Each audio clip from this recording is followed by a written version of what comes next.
So how many people in this room have had difficulties in their life? Please raise your hands up. Now, would it be nice that if we all had some sort of guidance that would help us overcome these difficulties? I'm sure we would all like that, right?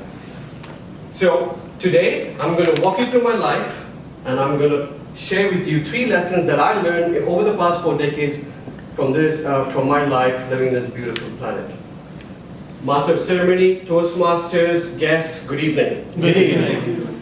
So, born in 1981 in the United Arab Emirates, I was raised by 2 of the most humble people in the world. So, in my early teens, I was shy, I was timid, I was an introvert. People could hardly hear me.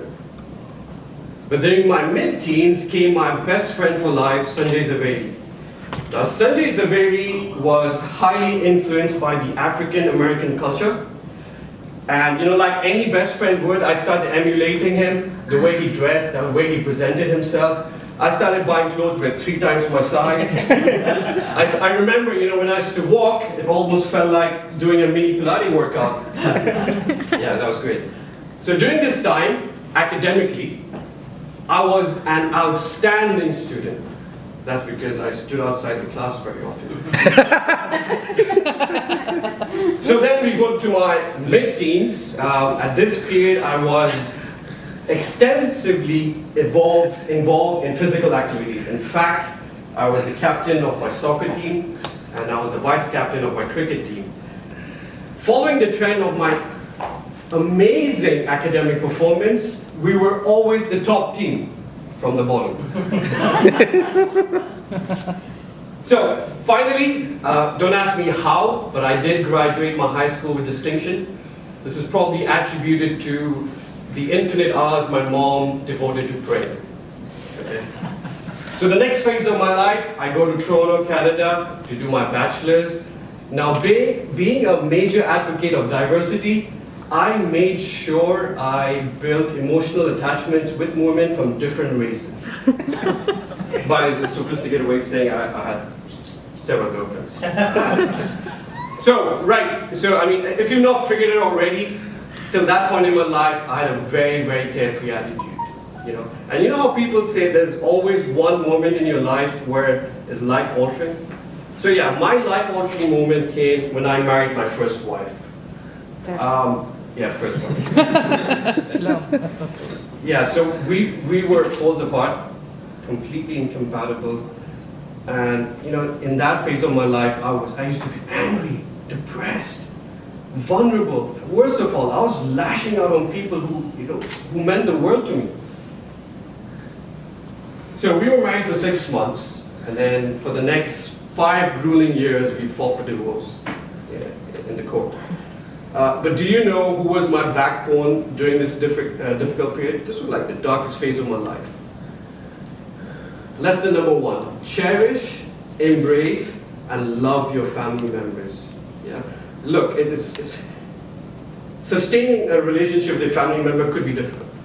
You have your arguments, you have your disagreements, you have your misunderstandings, but I'll tell you what, I assure you, right? When you're in your lowest point in your life, I'm not sure your so-called friends will be by your side. I guarantee you, your family members will be by your side. And I'm speaking from experience. So during this period, I had an epiphany. I thought, I need to start reassessing my goals, my vision, my carefree attitude. I need to change that. I need to change my mindset. So what I did was, I started researching online for the multi-billion-dollar personal development industry. And I found something really interesting. I found that all successful people have one thing in common. Yeah? They wake up early. They wake up early and they engage in a physical activity that releases endorphins. By the way, endorphins is a happy chemical that your body produces naturally, right? Lesson number 2, wake up early and engage in a physical activity, right? So what this physical activity does is it changes your mindset. If you have the right mindset, I assure you, you will overcome any obstacle. In fact, having the right mindset, you won 50% of the battle. You are your biggest enemy. You know the little voice which talks at the back of your head? You need to crush it. Also, another thing that I found during my research is all great leaders were great orators. He spoke really well. And that's when I decided I'll become a member of a Toastmaster club. That was 10 years ago, by the way. Yeah. And then my objective was I wanted to express myself. I wanted to, deliver or convey my message eloquently, right?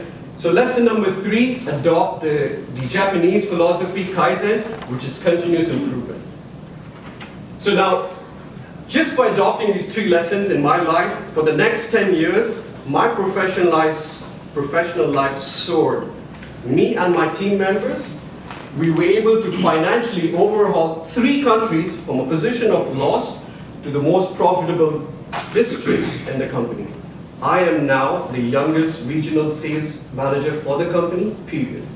I have a beautiful wife, I have a handsome son, and I have a cute dog. Almost a perfect family.